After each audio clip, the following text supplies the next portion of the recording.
Hi, I'm Charlotte, and this is season 1, episode 2 of Chatting with Charlotte Live, where I share life hacks, insights, and tips to help you on your healing journey from childhood trauma. Today's topic is I'm going to be giving you 3 tips on how to form and maintain healthier relationships.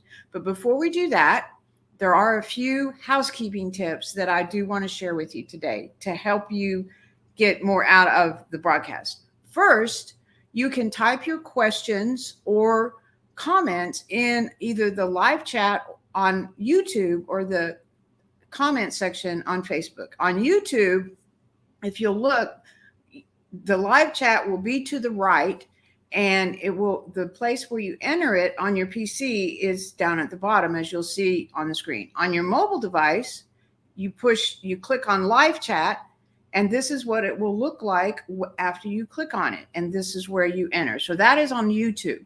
So there was a little confusion about that last time, and I just wanted to be sure that you knew that. Now, the second thing I want to talk about is that there will be a giveaway at the end of the broadcast. And to enter the giveaway, you have to type hashtag giveaway in the chat or the comments. Again, the live chat on YouTube, the comments on Facebook.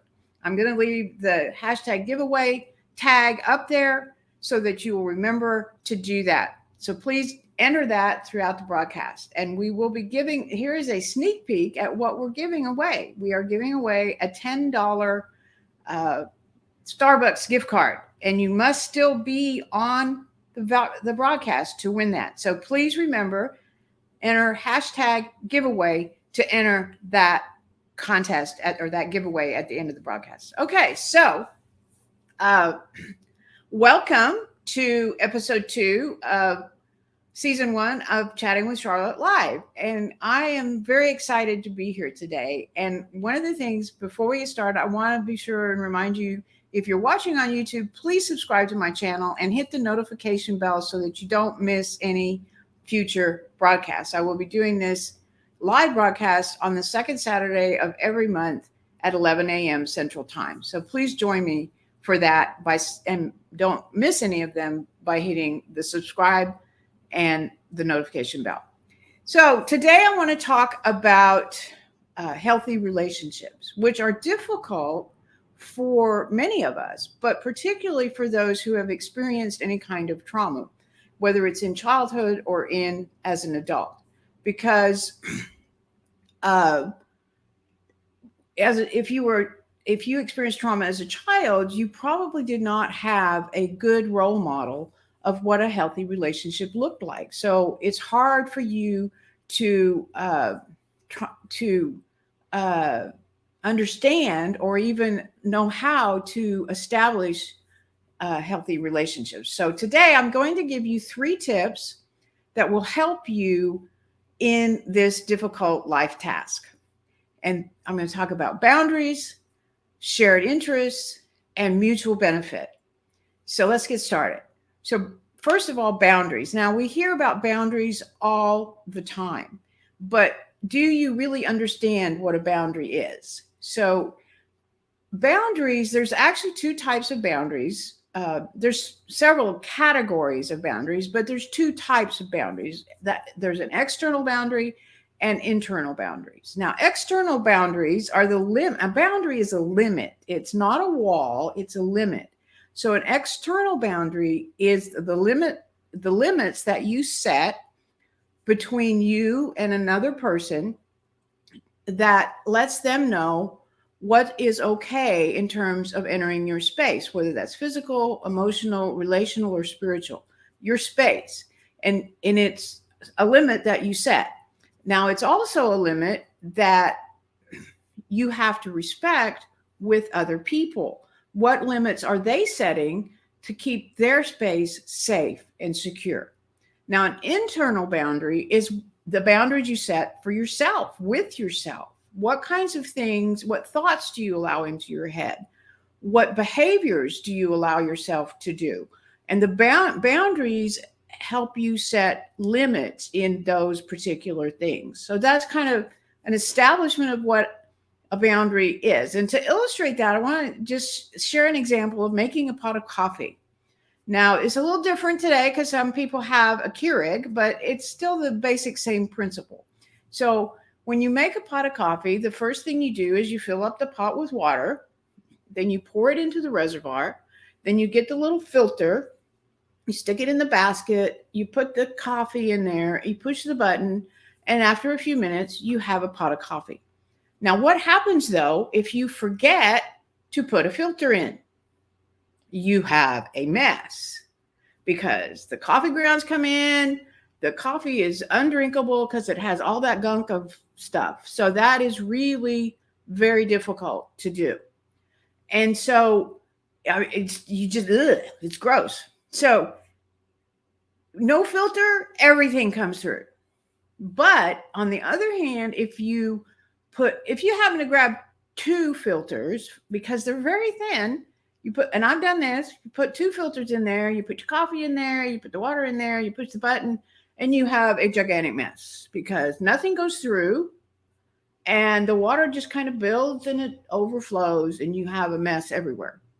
So you may not, if you have walls instead of boundaries, you may not let anything in, but it's all going to build up and blow over and it's still not healthy. So when you're in a relationship, it's very important that you find that middle ground of the right filter, the right limit for you to feel comfortable and still be able to have relationships. You don't want to block yourself off and isolate. That's not healthy. So yeah, Breyer's ice cream is, that's kind of, mine is more chocolate chip cookie dough. So anyway, I was looking at a comment from Race to Walk. She said that she has boundary issues with Breyer's ice cream. So I was responding to that. I just thought that was a little funny. So anyway, so that's important with boundaries. You have to set a medium ground.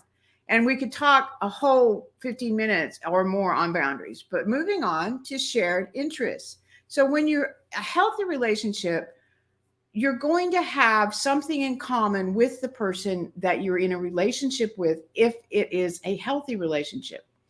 And it doesn't mean, I mean, in the current culture, sometimes the only thing you have in common is hooking up. Well, that does not make a healthy relationship. You have to have something else in common with that person, even if it's just one thing, a shared interest, because otherwise there's nothing to build a relationship on. And you're stuck with just that one thing that doesn't really build a relationship. A relationship can't be based on what somebody looks like. It can't be based on what, that they're popular. It really needs to be based on on a common interest. There has to be something that you can share with that person.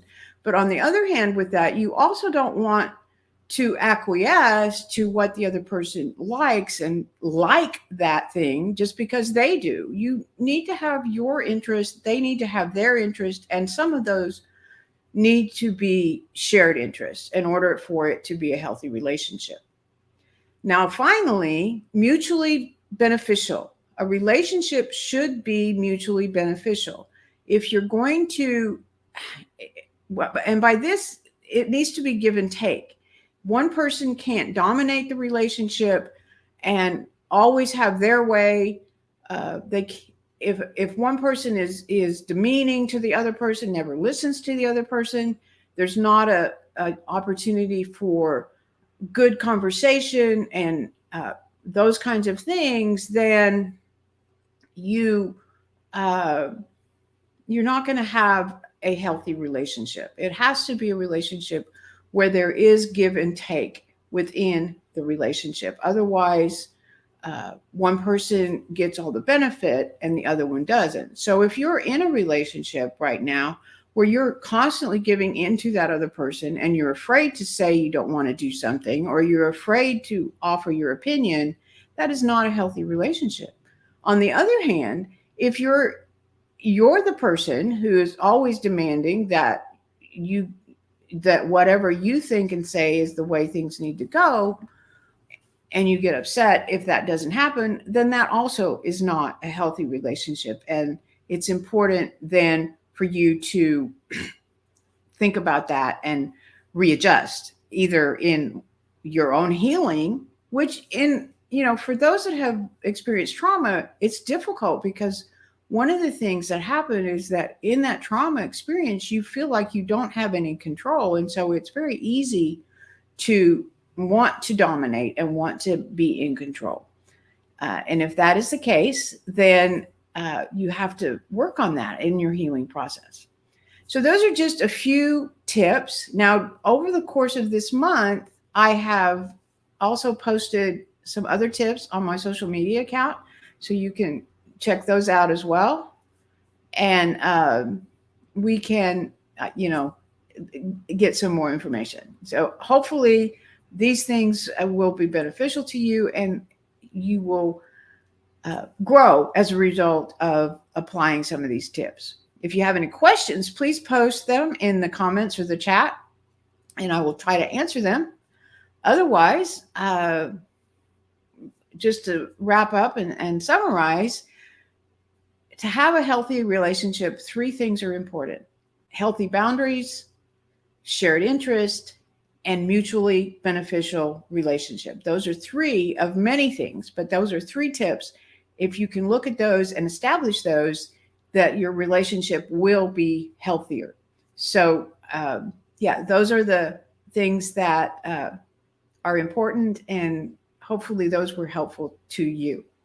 So now we're going to do the giveaway, but I'm only seeing one person that has participated, but we will give it a go. I think, let's just see what happens, see if there's more than one person and it hasn't actually shown up. So, it's me and Carla, because I put hashtag giveaway in the thing. So if it ends up me, then I'm going to send it to you, Carla. Yeah. Okay, Carla, I'm not going to win my own gift card, so I'm going to send you a Starbucks gift card. So yay, you, Carla. And I already have Carla's address. So, because she is my faithful viewer to all of my videos. And thank you so much for that, Carla from Raised to Walk. So I appreciate that. And, Carla does have a question. So, what are some ways you can identify when your boundaries are being crossed? That is an excellent question. Well, I think one of the ways that you can recognize if your boundaries are being crossed is how you feel internally. If you feel stress or tension in your body because someone is violating a boundary, that usually is an indicator that someone's violating a boundary, that your boundary is being crossed. And so if you're in a relationship with someone, or even in a conversation with someone, and either because of their physical proximity or because of their something they say, it kind of makes you feel odd or off, or you have a tension in your body, that's really probably the biggest indicator that a boundary is being crossed. Now, if you're the one crossing the boundary, which I think is important to talk about that as well, that if a person you're in conversation with, if you're standing, you're talking to them standing, and you get closer to them and they back up, then that's probably an indicator that you've crossed a boundary. And in this particular time, that probably is if you get closer than 6 feet to them in most situations. So that's an important thing. I think emotionally, if you see something in their face that seems to indicate that they're in distress, then that you may want to check and be sure you have not crossed a boundary. So, physical responses for yourself are generally the best indicator. So, okay, Carla, you have another question. If someone has been in that trauma for so long that they can't tell a difference, what do you advise for them? Well, that's something that's going to happen in a counseling situation, is really the main thing that I can say about that, because it's really important for them to work through that in a therapeutic environment in terms of what is a boundary and what is, because if they don't, that happens a lot in someone who's been experienced trauma. They don't really understand that they have a right to their own body. They don't realize they can say no. And so in a counseling situation, it helps them, or in recovery. I think in Celebrate Recovery and other 12-step programs, boundaries are a part of that as well, where it's really learning that it's okay to say no. And it's a process, but they need to be helped with that because they don't understand. I didn't understand that. I didn't know I could say no. And so, yeah, that's actually a really good question. So thank you for those. Okay, so thanks for participating in this. I hope that it was helpful to you. And I look forward to next month when my guest is going to be Cheryl Luke, who is the National Director for Cultural Communities for Celebrate Recovery. And she's also a dear friend that I've known for over 20 years. And she's going to share some of her story. She's going to share about her role in Celebrate Recovery and also just about how trauma and addictions go hand in hand sometimes. So I'm looking forward to that, and I hope you will join me then for that. And until then, thank you for watching, and I will see you next time.